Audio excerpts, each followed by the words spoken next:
Have you ever looked at a trading chart, seen all those lines and bars at the bottom, and just thought, what in the world is that? Well, you're in luck. Today, we're going to demystify one of the most popular and maybe one of the most intimidating indicators out there, the MACD. We're going to break it down, simple as that. But before we dive in, let's back up a step. Let's ask the biggest question in all of trading. How in the world do you find a trend? Because, that's where the real money is made, catching a big move early. And that's exactly where our tool for the day, the MACD, comes into play. It's specifically designed to help us answer that question. Think of it as a momentum spotter that gives you a heads up when the market might be shifting from bullish to bearish, or the other way around, signaling a brand new trend could be starting. So here's our game plan. First, we're going to tear apart the name itself. Then we'll get into the 3 simple parts that make it work. After that, we'll learn how to read its most powerful signal, which is called the crossover. We'll even look at it on a real chart, and then we'll finish up with a super important reminder about what this tool is and what it isn't. Okay, first things first. Let's just talk about the name, MACD. Honestly, once you understand what the letters mean, you're already halfway to understanding how the whole thing works. So MACD stands for Moving Average Convergence Divergence. I know, it's a mouthful. It sounds really technical and complicated, right? But it's actually just telling you exactly what it does. It watches 2 different moving averages and tracks if they're moving closer together, that's converging, or if they're moving farther apart, that's diverging. That simple relationship, that push and pull between those 2 lines, that's the secret sauce to the entire indicator. All right, now that we've got the name figured out, let's pop the hood and see what's inside. It might look like a messy jumble of lines and bars, but I promise you, it all comes down to just 3 really simple parts. Okay, component number 1, the MACD line. Now, this is a big one. A lot of people get this wrong. This line is not an average of the price. Nope, it's actually just the result of a simple math problem. It's the distance between a fast-moving average and a slow-moving average.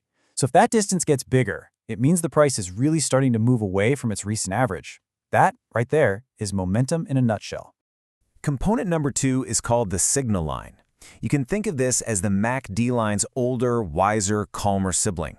It's actually a moving average of the MACD line itself. So yeah, it's an average of an average, and its whole job is to just smooth things out and give us a nice, clean baseline to compare against. It filters out all the choppy noise. So what you get is this really cool dance between these 2 lines. The MACD line, that's your speedboat. It's fast, it's zippy, it reacts to every little change in price. But the signal line, that's more like a giant cruise ship. It's slow, it's steady, it's smooth. And the really important stuff happens when that speedboat crosses paths with that cruise ship. And that brings us to the final piece of our puzzle, the histogram. You know those little green and red bars that go up and down? This part is actually the simplest of all. The histogram is basically just a visual cheat sheet showing you the distance between the speedboat and the cruise ship. When the bars get taller, it means the speedboat is pulling away fast. When the bars get smaller and shrink toward 0, it means they're getting closer together and momentum is slowing down. See? It's that easy. Okay, so we've met all the players. We know the parts. Now, let's get to the main event. This is where the actual trading signals come from, and it all revolves around one thing, the crossover. Okay, I know there's a lot going on here, but just focus on the indicator at the very bottom. You see that spot where the faster, wavier line dives under the slower, smoother line? That, my friends, is a crossover. And when the fast line crosses below the slow line like this, it's a classic bearish signal. It's the indicator waving a red flag saying, hey, momentum might be shifting to the downside here. And here's where it all clicks together so perfectly. At the exact moment those 2 lines cross over each other, what happens to the histogram? Poof, it disappears. It goes right to the 0 line. And why does it do that? Well, because at that split second, the distance between the 2 lines is exactly 0. That histogram hitting the 0 line is your visual proof that a crossover just happened. Now, all this theory is great, but let's see how this actually works on a real live chart.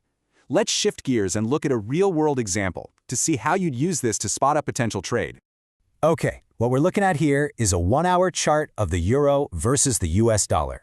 The price had been kind of drifting down, but then the MACD gave a super clear signal that things were about to change. Let's walk through it step by step.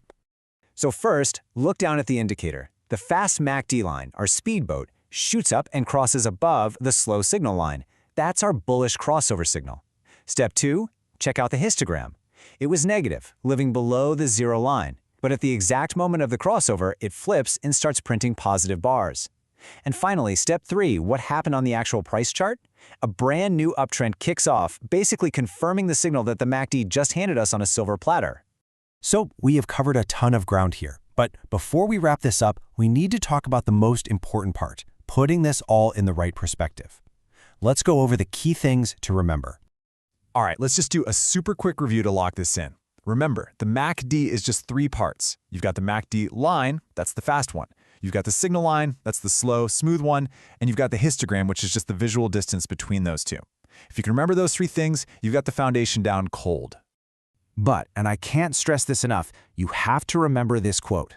The MACD is built on moving averages, and by their very nature, moving averages lag.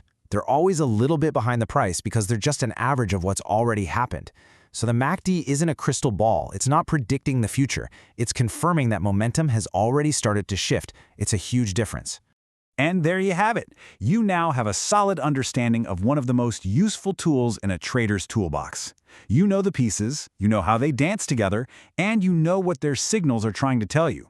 So now, the only question left is, when you pull up your next chart, where will they point?